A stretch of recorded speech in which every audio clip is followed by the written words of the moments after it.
I'm Cassandra Will, and I serve as a consultant for the Office of Black Catholics for the Diocese of Baton Rouge. Deacon Alfred Adams is our director. Our attention today will be on servant of God Julia Greeley.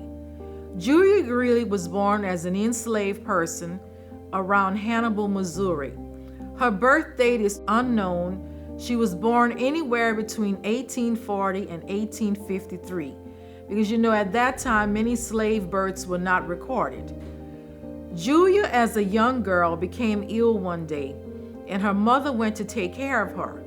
Well, when the master found out that the mother was missing from the fields, he came searching for her and found Julia's mother with her. It is said that Julia blocked the master's whip from beating her mother. When the whip came down, it hit Julia in the eye where it blinded her. So she was blind in one eye for the rest of her life. Eventually, after slavery ended, Julia migrated around the Midwest, where she served in several states, working for white families as a domestic and babysitter. Eventually, she ended up in Denver, Colorado, where she became familiar with many Catholics.